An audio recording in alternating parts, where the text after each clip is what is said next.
Hello, we are live. Does it look live? Yes. This is Princess Steps Spring 2023, Week 7. Our topic tonight is safety. And so Jennifer Webster is our guest speaker. She's Deputy Marshal from the Oregon Judicial Department Marshal's Office. And Jennifer is going to talk a little bit more about her background and safety. Next week, week 8, the topic is injury prevention. And it's also traditionally, quote, back off week, unquote. John will be our speaker. And so you will plan on noticing that your homework is significantly or noticeably less for a reason. And he's going to talk about that. So, for now, thanks for being here on this awesome spring day, right? It will come. It's a hot topic, obviously, but with that, Jennifer, coming up, and thank you so much. Thank you. Like Susan said, my name's Jennifer Webster. I am a deputy marshal, so I'm a full-blown police officer. As you can tell, this is our general uniform, which is pretty light as far as some of the other uniforms you probably have seen.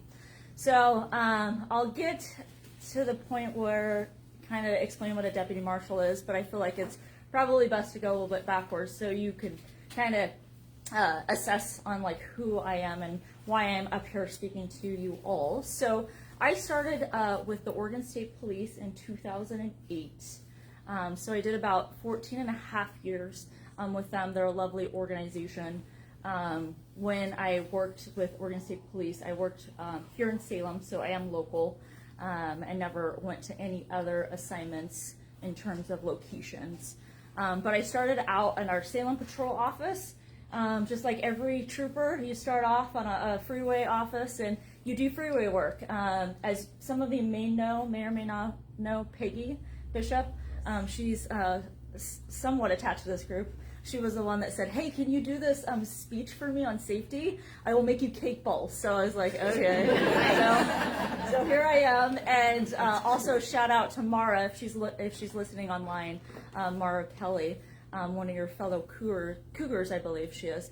She's a coworker of mine. And so she also was like, hey, I have this great presentation. So I had these two different forces telling me that I needed to come here and talk to you guys about safety. So started with OSP, Salem Patrol, and then I moved to the Capitol, which is a really weird office just in general, because it is the Capitol. And that's where I really got the experience of doing security and safety presentations. We would do a lot of those presentations all throughout all the state disciplines, the state mall, the Capitol Mall area. So that's kind of where I got some of that safety and personal safety and training from.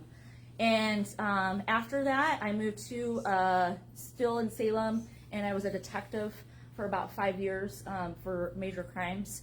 And along with that, I was a crisis negotiator on our SWAT team for about 10 years. So the reason that brought me to OJD, again, I really like the state police. It is an awesome organization.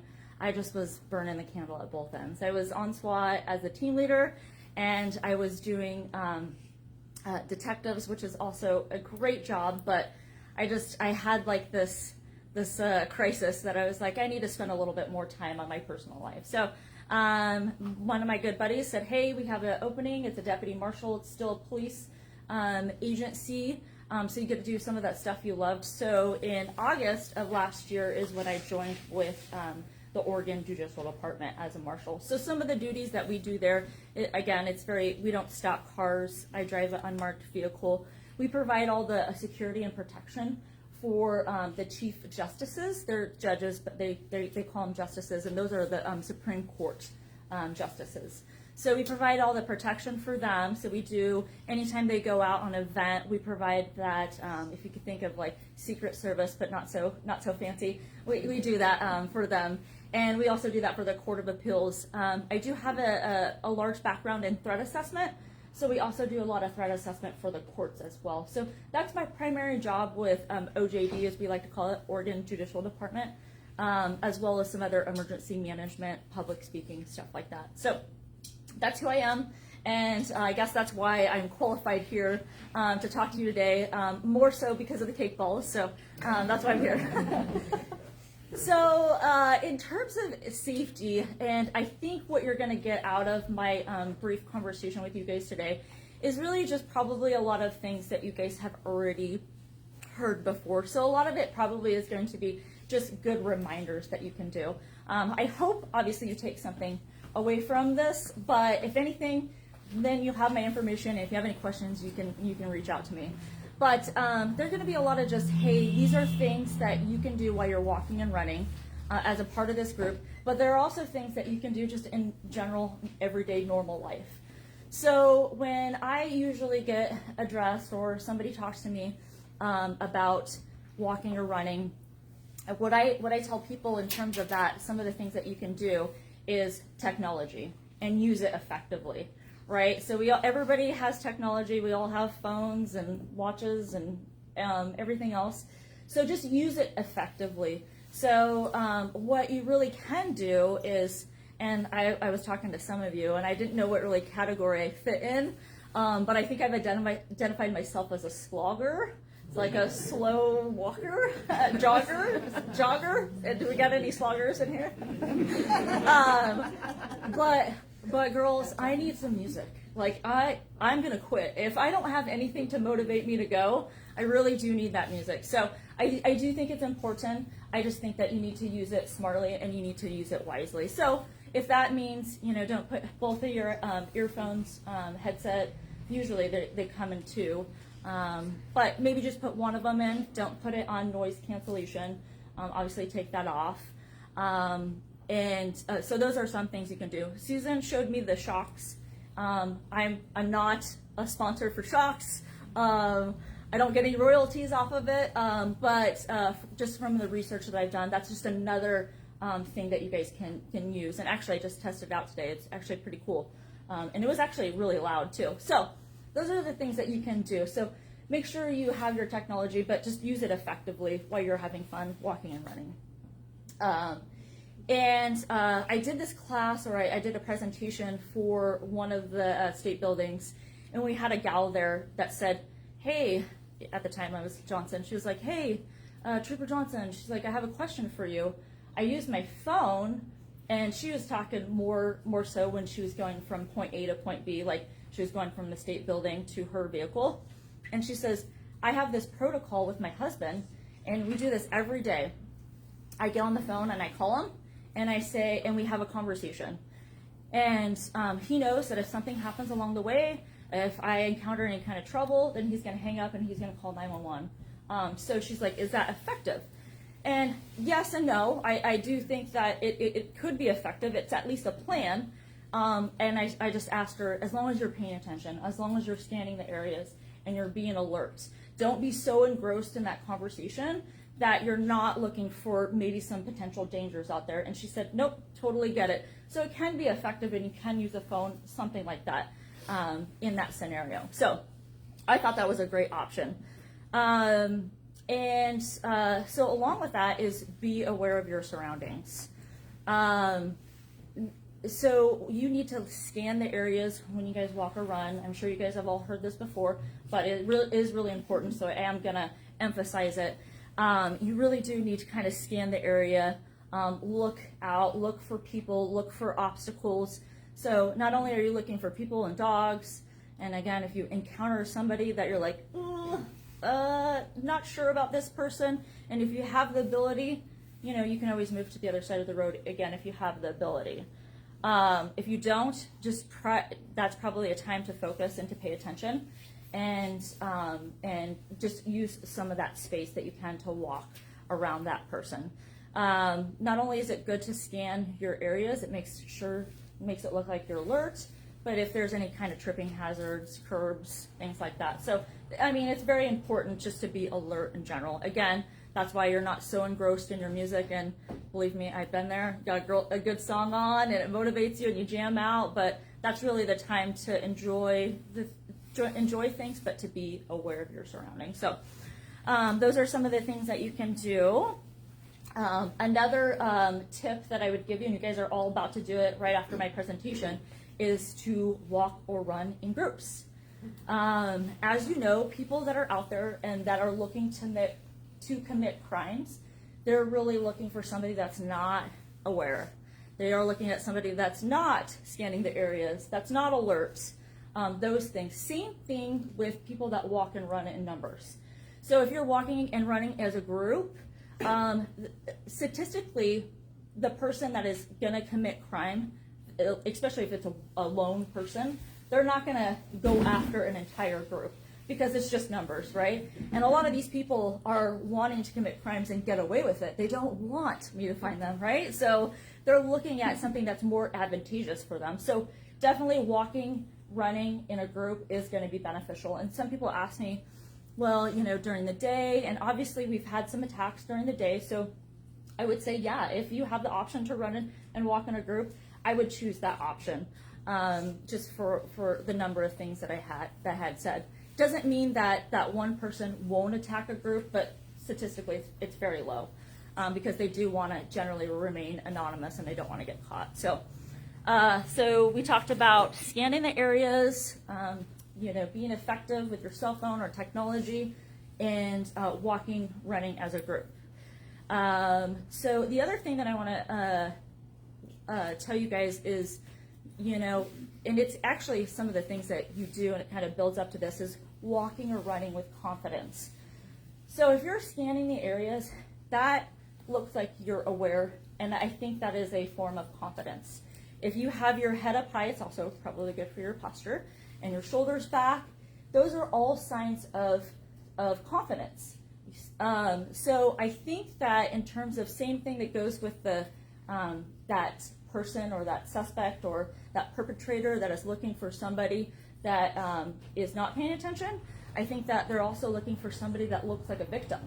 So walk, run with confidence, walk in a group, do all these things, because they're gonna try to attack the weakest person that they perceive to be the weakest. So make sure you have your chest up and you're alert and you're aware of your surroundings. The other thing that I was just going to mention is traffic safety. Being a trooper, you have to mention a little traffic in there. You know, it's kind of like when you are a driver, they always tell you to be a defensive driver, right? So I think that you should also be a defensive walker runner. So just because, and there's some places that you walk and run, you don't even have maybe have to deal with traffic for the most part if you do parks and paths and stuff like that. But it definitely, if you're going to go downtown, I mean, you guys seen it. People are crazy, right? They're not paying attention. So the same thing, be a defensive walker runner. Even if it's your chance to go, or the crosswalk is free to go, I always just stop, take a moment and assess and look for those visual cues from that car. So say somebody's turning, because I've watched so many people turn out in front of somebody, a car, person. So just watch, make sure that they're actually at a stop. So just be a defensive walker, runner, and always just kind of let them do something and then react after they made their action.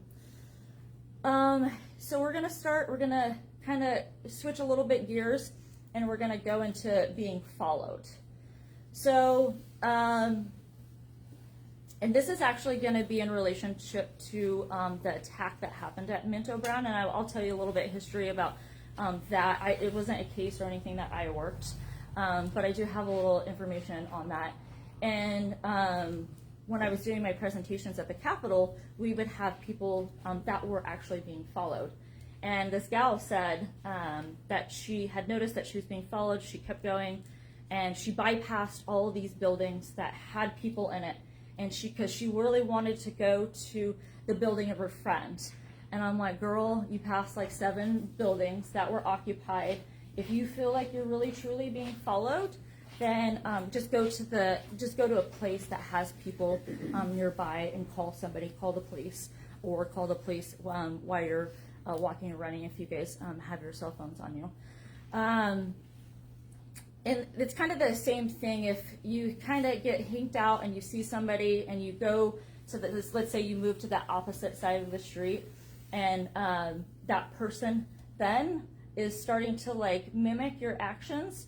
What I like to say is I like to give one of those, like, okay, I'm gonna make this motion once, but twice is when I'm gonna get a little bit concerned. So meaning if you switched over and they followed you and then you switched over again, that's your sign, because there are times when people are literally just going the same way that you are, right? And but I think as a society, I think also we're very reluctant to call out people. And if you truly feel like you're being followed, I tell people this all the time. I tell them to be like, hey, stop, don't follow me. And that alerts them that you know. And if by chance they were just going the same route, maybe you just pissed off somebody. But at least your safety is alert. And I think that you could probably end up dealing with that outcome rather than the other one. But I think if you truly feel like you're being followed, call the police, go to the next area that's populated, like a building or something like that. And if you have to, you call somebody out and say, don't follow me, especially if there's a lot of people around. Again, people like to hide. They don't like to be called out for things. Again, this is kind of a last resort, but it is an option for you. We're going to kind of talk about being attacked or being in a threatening situation. So the Minto Brown situation that happened in January of this year, I don't know if you all know, but that same attacker was the same perpetrator that was in the 2018 attack, where he, because it was a he, had used a knife, so he had a weapon, and tried to kidnap a lady, and to ultimately, I believe his intentions was like to rape her, is what the information that I was receiving. So she was able to get away by fighting, and then she was able to call police. As you know, unfortunately, some things just get swept under the rug, or something happens within the legal process that I really can't explain to everybody, but we all know that happens. So instead of serving a sentence or being in prison, this individual had a mental health illness, went to the hospital, the state hospital route, and unfortunately through there just kind of fell through the cracks. So he was the same individual that did the January 1 as well. So that person, and I don't know these people, so I'm not going to speak to their experience, but the second attacker, same kind of situation, tried to kidnap her, tried to grab her. I'm not sure if he had a weapon this time, but there are things that you can do if you are being attacked, or if you feel threatened, just kind of like in this similar situation. And it's the same principles that we teach for some of my classes, and that's the run, hide, fight. Have you guys heard about that? So it's run, hide, fight. It's very simple. It's exactly that, run, hide, fight. The easiest and the best option for you to do is to run. The good news is that some of you are real fast, right? Some of you walk really fast, walk faster than I run. But run away. If you can always escape a dangerous situation, we want you to get out of there as much as you can. Hide, yes and no. I mean, it's a little bit limited out there. But if you do have the option to hide, and until like maybe the perpetrator moves on, and then you can run, do that option. The hide is more for like an office setting, to hide behind a desk or something like that. But it still can be applicable to you out there in the running and walking environment. And the last one is to fight. And I tell people all the time, because they're like, listen, Jen, I am not a fighter. And I would argue with you, all of you, that you are. Because if you have a motivation, and you put that motivation in front of you, coupled with adrenaline, you could do a lot of things that you probably didn't think you could do. And you have capabilities in that moment that you probably thought that you never had. I like to call it the mama bear syndrome. And that doesn't say that people that don't have kids can't relate to this, because I don't have any kids, but I say if you are in that situation and you do need to fight for your life, you need to put something in front of your safety. Like, I am not gonna let this person do this to me because of my kids, because of my spouse, my significant other, my dog. Whatever you have to do, use those motivating factors, because you will be a lot more successful and powerful. What I don't want you to do is give up. I don't want you to give up. I don't want you to stop. I don't want you to freeze. I want you to mentally kind of be prepared for this, and know that it is aggressive. If you're at a fighting point, it's going to be aggressive. It's going to look really ugly. And I say, it's not like a boxing match. It's like tit for tat. It's you go all out to survive. So there are a lot of weapons out there. I'm not going to really get into the whole nuances about guns and having guns and not having guns. But there are a lot of other things that are weapons. There's mace, right? Just know the limitations of mace. In the cop world, when we're out there and we use pepper spray, we pepper spray somebody, a lot of times it affects us. And like the wind will blow and then now you're out of the game. So just know that there are some limitations with that. There's obviously also some alerts, bell alarms, essentially. Those are just a sound indicator for safety. So you can use certainly those as well. If you're on the phone with somebody and you are being attacked, be like, hey, this is my location, call 911 on my behalf. So that's kind of where your cell phone is good. But don't let that distract you from like the fighting. There's sticks, there's rocks, there's punches. So, and what are else you can think of? I don't know. If there's anything around, I'm going to use it. Yeah, I used to tell people when I worked at the Capitol, I'm like, dude, some of your purses are really heavy, so use your dang purse. But I would probably go on a limb and say they just don't have your purses out there. But be creative and shoot for the eyes and shoot for the growing, male or female, right? But the eyes are going to be the most effective. There's soft tissue, and it's going to be brutal, and it's going to be a fight for your life. But then once you have done whatever, you have the option to what? If you have the option to run. So, and then that's where you go and get safety. And these two gals, that's what they did. They fought for their life. Again, I don't know how, but they did, and they were able to successfully run to safety. So there are things that you can do, and I would just empower you guys to have a plan, scan the areas as you guys are walking, be confident, walk and run as groups, limit your cell phone use, and then just always be thinking. Police, we do this all the time. We're kind of natural people at it, where we say, what if? What if this happens? What if this happens? Because what if you mentally prepare for things, when it actually happens, then you're probably likely to be more successful. Sports athletes do this all the time. Like Michaela Schifrin, she's the slalom skier. If you ever see her, she's out there and she's just going like this. Well, she's mentally going there. So you guys can go there too. You don't have to be hypersensitive and everything's going to attack you, but just be aware and have a plan. So, and start thinking about these things. Oh, there's a stick, there's a rock. Again, don't go crazy, but there are options. Okay.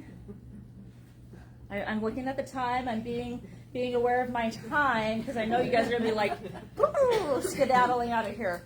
Does anybody have any questions? I know this is super simple. It's very, very, very mundane, but very important things. Go ahead and I'll work my way this way. Should you make eye contact with people when you're running? Is it better to, because I'm running along and I see someone, is it better to acknowledge a person, make eye contact, or just go by? I do. Just know that culturally, some cultures it's not appropriate. Can you repeat the question? Oh, sorry. The question was is it appropriate, or should you look at somebody in the eyes when you're passing them, correct? Yeah, like somebody that looks, I don't know, maybe sketchy, yeah, and they're coming toward you and you're running. I wouldn't, so look at them and make sure that they know I know that I see them, but is it better just to ignore it? So here's what I say. I like to look people in the eyes, and because also I'm like, okay, that person is this, has facial hair if I have to describe them later. But I would be so hyper-focused on eyes. I would watch what they're doing with their hands, because their eyes are not going to hurt you, right? It's their hands. Do they have anything? Are their hands in their pockets? Are they like pacing back and forth, which is very common for Salem, downtown Salem? Are they pacing back and forth? I mean, these are all things that you can do. Yeah, I think it's great. I look people in the eyes all the time, but I would pay more attention to what they're doing, what their body language is doing, things like that. But if you're just quick passing, yeah, I would look in the eyes. If they don't like it, they'll just look away, right? But I would pay attention to their movements, their hands, things like that. Did that answer your question? Over I here. was just thinking in time of day, sort of avoiding certain times to be out there walking if you weren't in a group or running. I would just say I know a lot of people that works shifts, so the only time of day that they can is like 3 in the morning, right? And obviously if you have control over it, I would definitely pick the one that's safest. But if you are going to walk when it's dark, just make sure you have your reflective gear, things like that. But that might be also a good time to walk with a group for that safety in numbers. So there's not really like a time, like most time is committed at this time, or most crime is committed at this time. There's really no data about that. It's more like the area. Obviously, when the sun goes down, sometimes the weirdos come out. So if you can control it, just control it to your benefit. Like do it with a group, or if you don't have a group, then just be super cautious. Watch for things. Watch for traffic. I'm going to add too to that. LJ and everyone is, if you have to go at night and you are solo, you're not going to want to go in a park. It's really not legal anyway. True. Technically, you shouldn't be going in a park. Go where there are lighted streets, someplace where it's lighted. I mean, if Riverfront Park is truly lit like it's supposed to be, but sometimes it's not lit. Some areas of Bush Park are not lit. Most of Minto's not lit. I mean, Minto's not lit, period. So that wouldn't be a place to go. So I would say choose your location wisely, and for sure let someone know where you're going and when to expect you back. And what your route is too. I always tell people, like, hey, especially if you're going alone, like, this is my route, because I mean anything. And if I'm not back at this time, like, kind of have like a check-in procedure, because I mean you could have a medical issue. I mean there are a lot of things that can happen. So I generally like to tell people, like, hey, I'm going to go out for a run, more like a fast jog or a slow jog. And here's where I'm going, just to let somebody know. So that way, if my husband's like, it took her 2 hours instead of an hour, then he can be a little bit concerned, and then he can check my path and see if I'm there. And there was another question over here. Sorry. Yes. I had a question about the little knife they wear on their knuckles, the runners. So is that, do you recommend that, or just? Okay, the question was, and I'm sorry, Susan, I missed that last one for our Facebook people, was the little knife that's on the knuckles, and if I recommended that. I haven't seen it. I mean, either.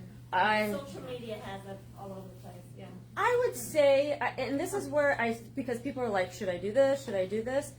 It's knowing your own abilities and not exceeding them. So if it's something that you're comfortable and that you've trained with, go for it, girl. If it's something that you're not, then I'd be like, I think it's going to do more harm than it is good. But there's no right answer. Like if that's something that you want to use to protect yourself, and you've done like a little bit on it, I just haven't seen it. But it is a tool, right? Just be careful. You don't want to cut yourself, like.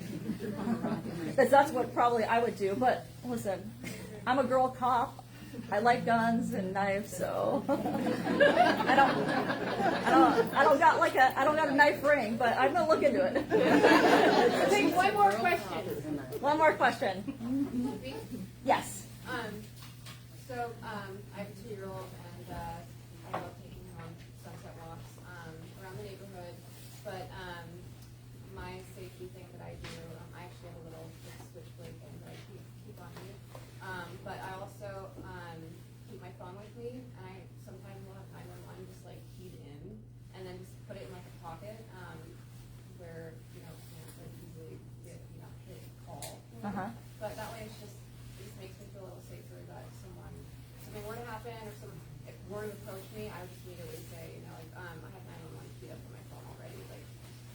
it's like already pre-programmed. Yeah. Yeah, like Pretty much, yeah. essentially that's their planet, and she's saying that she has 911 pre-programmed in her phone. She walks with her 2-year-old.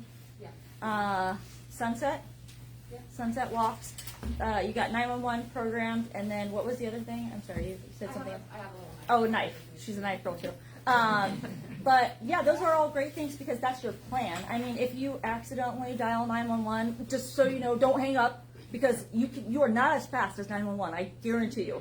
Because if you hang up, they'll be like, hey, you just called 911 and hung up. But just know that, I don't know if you've actually, I butt dialed so many people. 911 hasn't been one of them, thankfully. But that's great because you have a plan. You have 2 plans actually, and it's really just to get you thinking about what you have, and I think that's great. Yeah. Okay, thank you. That was awesome.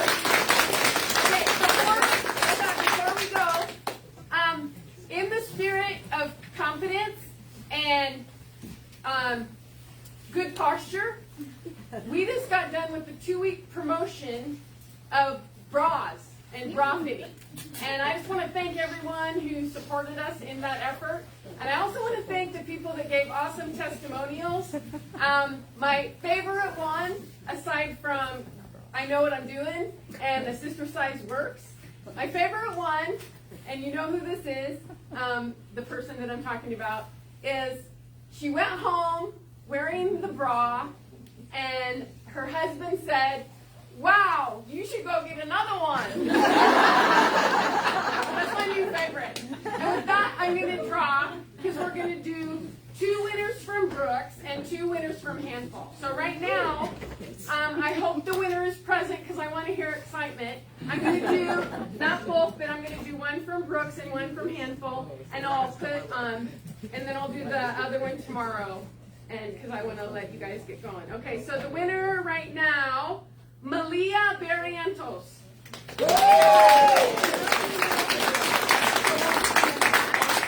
Okay, and then I'm going to do 1 handful. Drum roll. Okay, the winner of the handful, Ramos. Oh, Veronica Ramos. She's Oh, she's not here. Not here. No, she has to work late. Oh, but you're here. Yeah, I was going to say must be present to win, but well.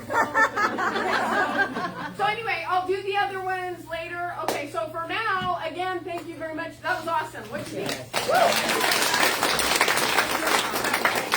Okay, bobcats and leopards, go.